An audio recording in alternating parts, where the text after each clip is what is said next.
ஏசாயா 6:9. அப்பொழுது அவர், நீ போய் இந்த ஜனங்களை நோக்கி, நீங்கள் காதார கேட்டும் உணராமலும் கண்ணார கண்டும் அறியாமலும் இருங்கள் என்று சொல். ஏசாயாவிற்கு கொடுக்கப்பட்ட இந்த செய்தி மிகவும் வித்தியாசமானது. அவர்களுடைய அழிவை முன்னறிவிக்கும்படி ஆண்டவர் அவனை அனுப்புகிறார். மேசியாவின் வருகையின் போது அவர்கள் இவ்விதமாக காணப்படுவார்கள் என்பதற்கு முன்னடையாளமாக இது சொல்லப்படுகிறது. இந்த ஜனங்கள் என்பது இஸ்ரவேல் ஜனங்களை குறிக்கிறது. ஏசாயா 6:10.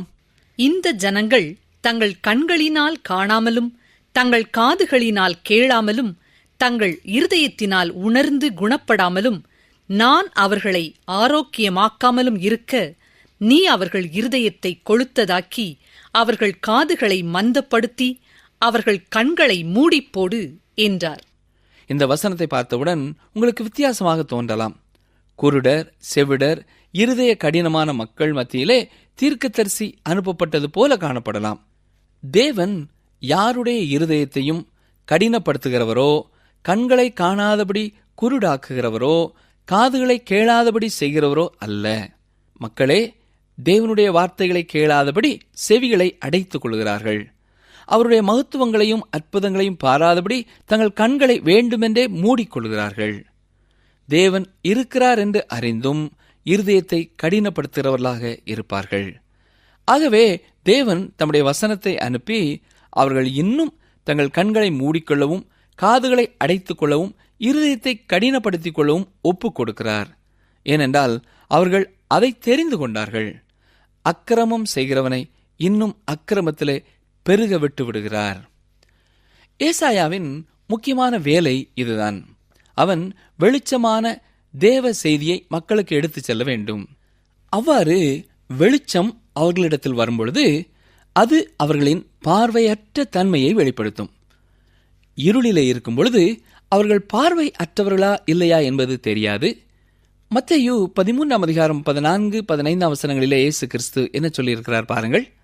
ஏசாயாவின் தீர்க்க தரிசனம் அவர்களிடத்தில் நிறைவேறுகிறது. அதாவது, காதார கேட்டும் உணராதிருப்பீர்கள், கண்ணார கண்டும் அறியாதிருப்பீர்கள். இந்த ஜனங்கள் கண்களினால் காணாமலும் காதுகளினால் கேளாமலும் இருதயத்தினால் உணர்ந்து மனம் திரும்பாமலும் நான் அவர்களை ஆரோக்கியமாக்காமலும் இருக்கும்படியாக அவர்கள் இருதயம் கொழுத்திருக்கிறது. காதால் மந்தமாய் கேட்டு தங்கள் கண்களை மூடிக்கொண்டார்கள் என்பதே. இந்த விளக்கத்தை சற்றே கவனியுங்கள். ஒருவர் தன்னுடைய வீட்டின் பின்பகுதியிலே உள்ள வைக்கோற் போருக்கு இரவிலே செல்லும் பொழுது விளக்கோடு செல்கிறார் என்று வைத்துக் கொள்ளுங்கள். அவ்வாறு செல்லும் பொழுது 2 காரியங்கள் நடைபெறுகிறது. விளக்கு வெளிச்சத்தை கண்டவுடன் எலிகள் ஓட ஆரம்பிக்கின்றன. மற்றொரு காரியம், அதை கண்டவுடன் சேவல் மற்றும் கூட்டில் இருக்கும் பறவைகள் இனிமையான குரலை எழுப்ப ஆரம்பிக்கின்றன. எலிகள் ஓடுகின்றன, பறவைகள் பாடுகின்றன. இந்த 2 செய்கைகளும் வெளிச்சத்தை பார்த்தவுடன் நடைபெறும் காரியங்கள். இந்த வெளிச்சம் எலியை எலியாக உருவாக்குகிறதா?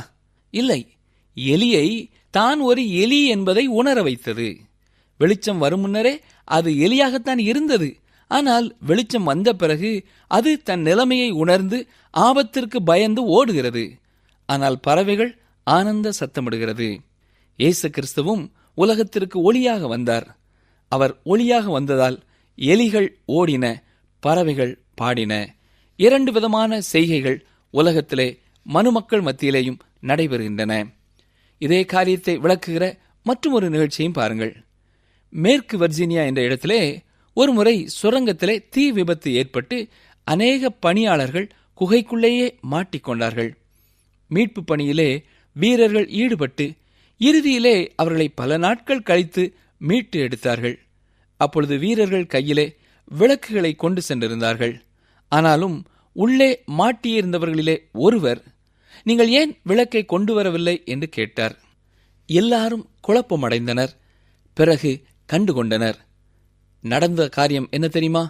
அவர் கண் பார்வையை இழந்திருந்தார். வெளிச்சத்தை கொண்டே அவர் கண் பார்வை இழந்துவிட்டார் என்பது கண்டுபிடிக்கப்பட்டது. தேவன் யாருடைய இருதயத்தையும் கடினப்படுத்துகிறவர் அல்ல. வெளிச்சம் பிரகாசிக்கும் போது ஒவ்வொரு தனிப்பட்ட நபரும் எப்படிப்பட்டவர் என்று வெளிப்படுத்தப்படுகிறது. ஏசாயாவின் பொறுப்பு அப்படிப்பட்டதே. ஆகவேதான் இயேசு கிறிஸ்துவும் இந்த பகுதியை மேற்கோளாக எடுத்து காட்டினார். அப்போஸ்தலனாகிய பவுல் எழுதும் பொழுது 2 கொரிந்தியர் 2 முதல் 16 வரை இவ்விதமாய் கூறியிருக்கிறார். கிறிஸ்துவுக்குள் எப்பொழுதும் எங்களை வெற்றி சிறக்க பண்ணி எல்லா இடங்களிலேயும் எங்களை கொண்டு அவரை அறிகிற அறிவின் வாசனையை வெளிப்படுத்துகிற தேவனுக்கு ஸ்தோத்திரம். ரட்சிக்கப்படுகிறவர்களுக்குள்ளேயும் கெட்டுப்போகிறவர்களுக்குள்ளேயும் நாங்கள் தேவனுக்கு கிறிஸ்துவின் நற்கந்தமாயிருக்கிறோம். கெட்டுப்போகிறவர்களுக்குள்ளே மரணத்திற்கேதுவான மரண வாசனையாகவும் ரட்சிக்கப்படுகிறவர்களுக்குள்ளே ஜீவனுக்கேதுவான ஜீவ வாசனையாகவும் இருக்கிறோம். இவைகளை நடப்பிக்கிறதற்கு எவன் தகுதியானவன்?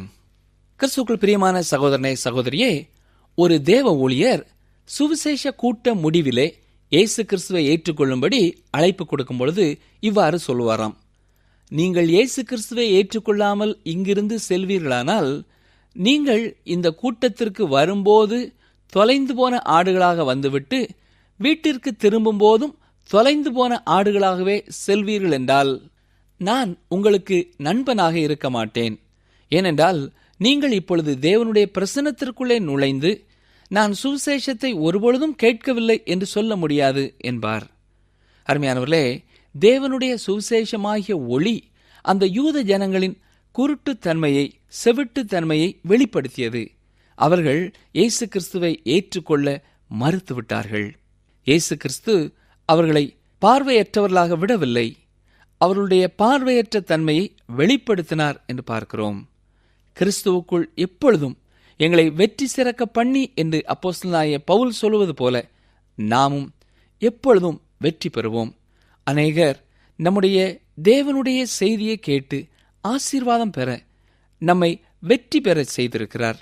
நம்முடைய முக்கியமான பணி தேவனுடைய வசனத்தின்படி விதைப்பதுதான். இதுவே ஆசீர்வாதம்.